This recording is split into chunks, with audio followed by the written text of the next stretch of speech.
Hello and welcome back. I'm Arumba. Thank you for joining me. Let's play some more Interstellar Transportation Company.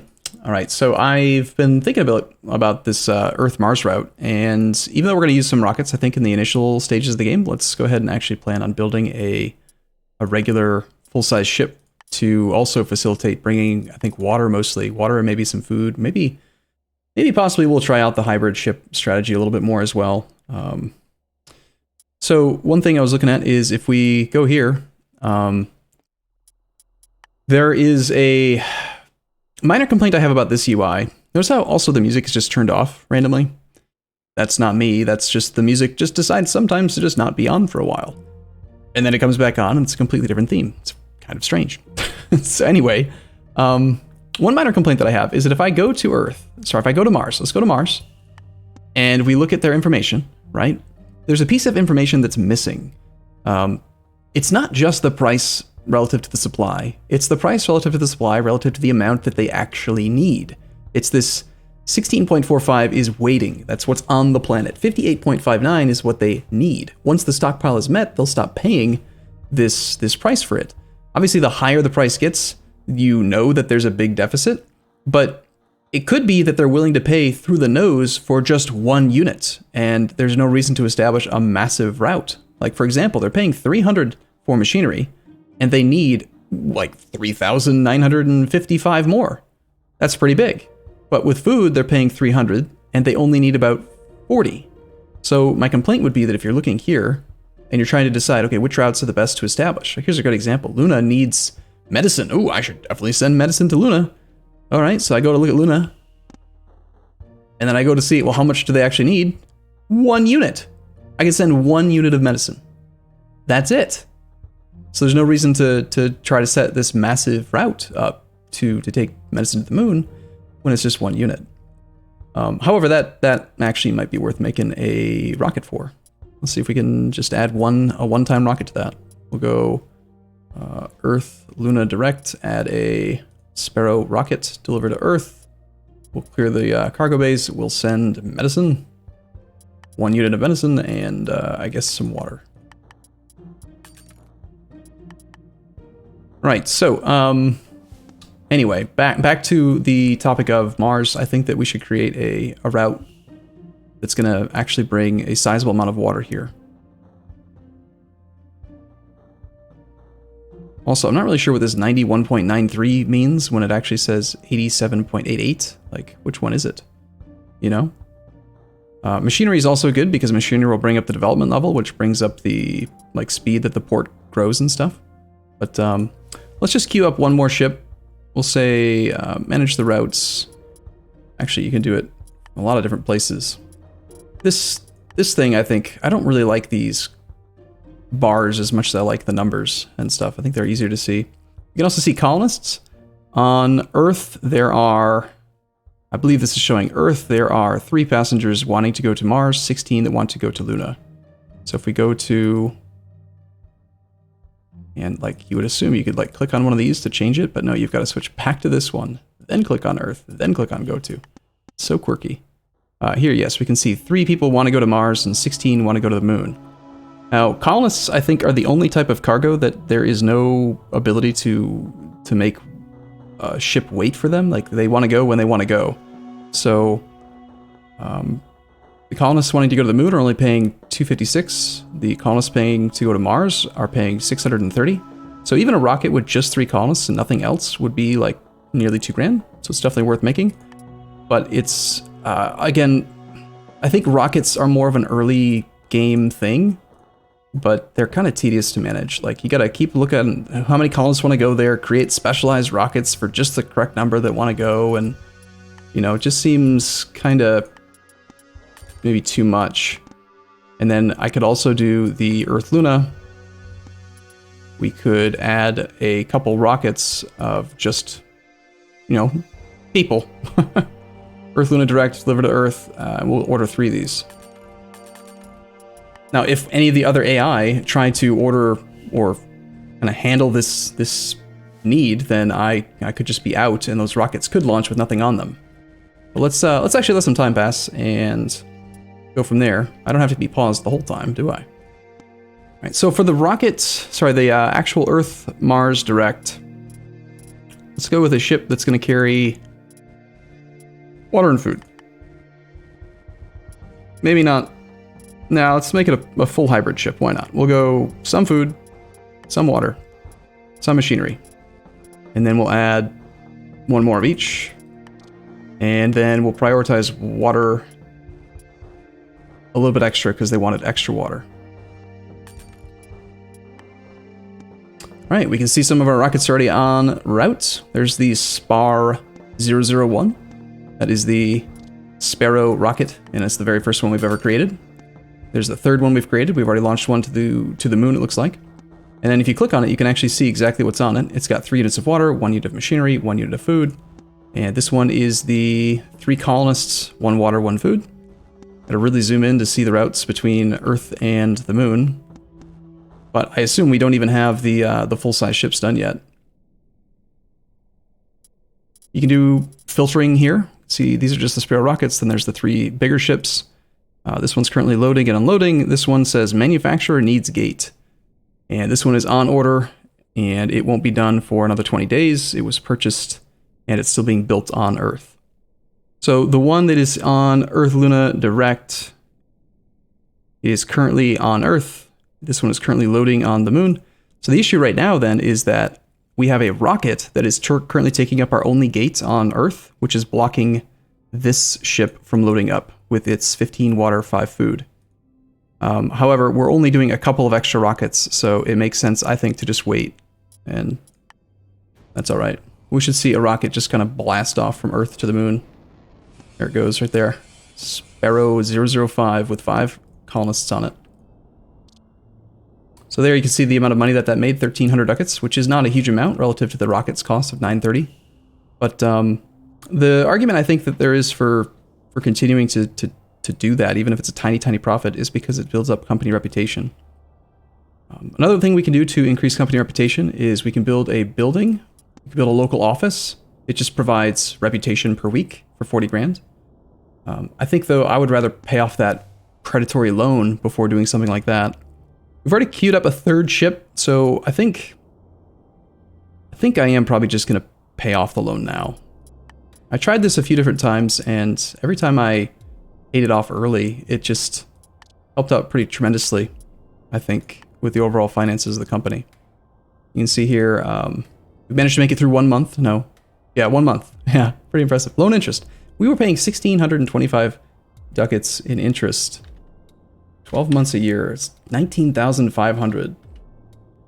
That's insane. It is that's 39%. That means that over the course of the 5 years, if I just continued paying loan interest, assuming that it's not going to go down based on the principal getting paid off, a la a Paradox Interactive loan, I mean, 1625 times 59 months, that's 95,875 that we'd be losing. I don't want to pay for that. So net profit was negative 122,000, but that's because we built. Let's see, which line is it? Research costs. That's the research station. There should be a line for building the ships. Yes. I guess technically we didn't do that in this month. I'm not sure. Maybe I just didn't see it. All right, so there goes that last little passenger rocket. And again, we could keep a close eye on this. Now, there's 36 colonists that want to go to Luna and 8 more colonists that want to go to Mars. So if you try to automate this, let's say I go Earth-Mars Direct and I say, purchase a rocket, Sparrow rocket. I want to send colonists to Mars whenever they want to go to Mars. And I say, just make it, right? Order ship. Then I can go to my routes list, Earth-Mars Direct. Where's the ship? Earth-Mars Direct. No, it's not from the screen. It's from this one. I can find the Earth-Mars Direct. That is this ship right here, 5 colonists, and then I can click a button somewhere.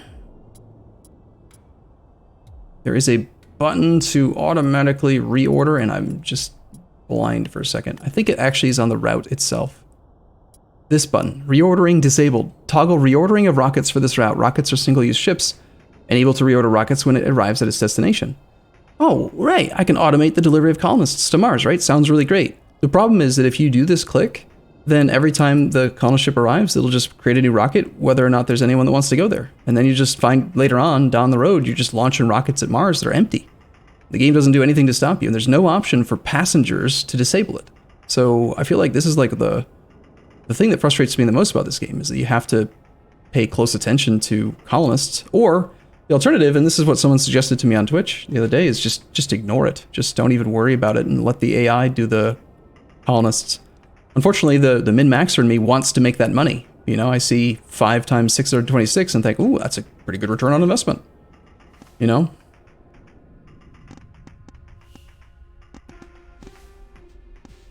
Not to mention there's 36 colonists who want to go to the moon. Even a moon rocket's worth it, as far as income goes.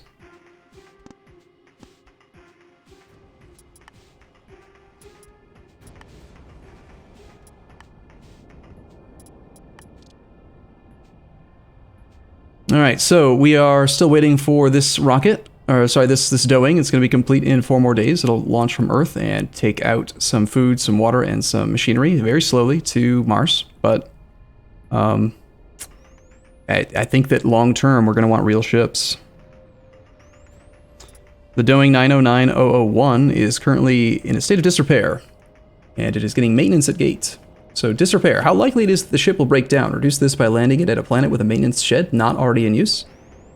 Deterioration is the value that affects how quickly it gains disrepair and ultimately how often it will break down. This can be reduced by having a ship repaired at a medium and large maintenance shed. So we want to keep these numbers down. Obviously a route to Mars is going to be more penalizing than a route to the moon.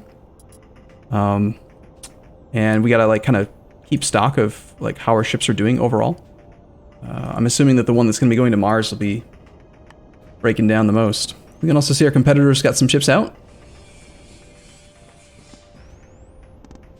They're all like docked up here and loading and whatever. So to fix that ship, again, there is a maintenance hangar that we can build. Builds a small maintenance hangar, repairs 1 docked ship fully, and reverses deterioration by 0.03 to 0.07%. We could build that now. It's a one-time 40 grand. And I feel like that's probably a pretty good thing to get early in the game. So why not? Let's build it on Earth so that every ship that's trying to get main resources here can hopefully get a little bit of repair in when they're picking up their loads. There's that extra rocket full of colonists to Mars. Now, one thing we could do is, again, if you want to do this micro, which part of me hates it, part of me wants to do it. I'm a complicated person, I guess.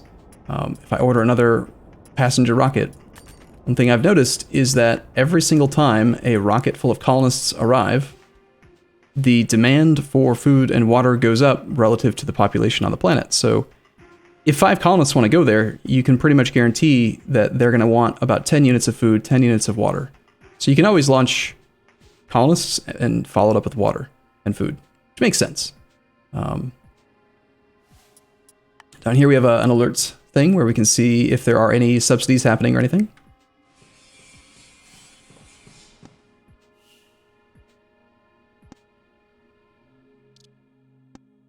It's like the other competitor industries are launching some stuff out there. This guy's sending some water on a rocket. And there goes our third larger ship, the D909-003. And it's got 6 units of food, 6 units of machinery, 8 units of water. And remember, it's got a much slower speed versus rockets. One thing I do think is really cool about this game is because the rockets travel faster, you can see that they're shooting at this angle, which is going to cause them to arrive at the destination at the right spot. So some pretty good physics calculation going on there. And then notice that the angle that the 909 is being launched at, it's going like this, because that's about when it's going to actually reach Mars. That's kind of cool. Also, the idea that theoretically, when Mars is in a different orbit relative to the Earth, like the distance between the 2 planets could be a lot closer, and maybe specific ships would be more viable. I don't know how deeply into the math people want to get in with this type of game, but it seems like there's the potential for that, which is why I think that it is potentially a very good game. So, right now we're just kind of making a profit. We can take a closer look at the routes and see that Earth-Mars, we've only made 5,000 ducats lifetime profit. We have made 40,000 on our Earth Luna direct route. And I believe you can actually see it per ship if you look at your ships. You can see that the D909001 has made a profit lifetime of 27,519 ducats and 64 cents. It has been 100% utilized every time, because this is the ship that's got the capacity for food and for rare resources. It can work both on the pickup and drop off to Earth and the moon. This one is at 62.5% cargo. And the reason for that is because it is 75% full of water and 25% full of food on its way to the moon, but then on its way home, because it's not picking up any water, it's only bringing back 5 units of the rare resources. So over time, we're going to want to keep an eye on the numbers, because everything could change.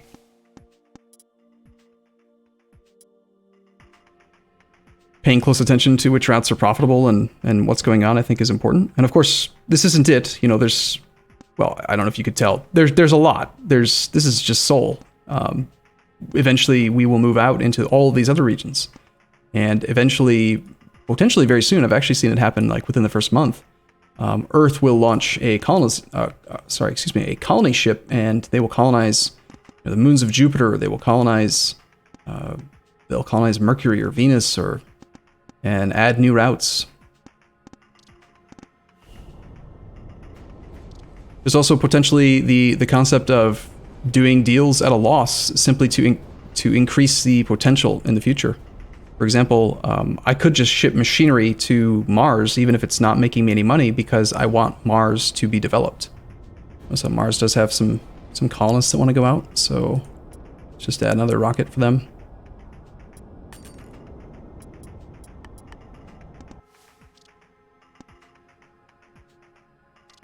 We'll see. I'm not sure if this the D909 on a longer route is going to be profitable. One thing you might notice here is that the AI is only using rockets to Mars, and I'm the only one using an actual D909, so that might be a pretty good indicator that this is a suboptimal strategy.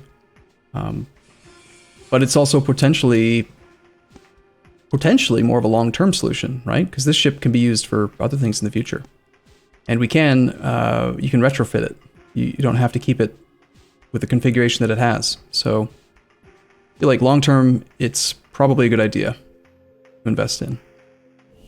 Mars started off with a much smaller spaceport. It's now already size 6. We have no buildings here.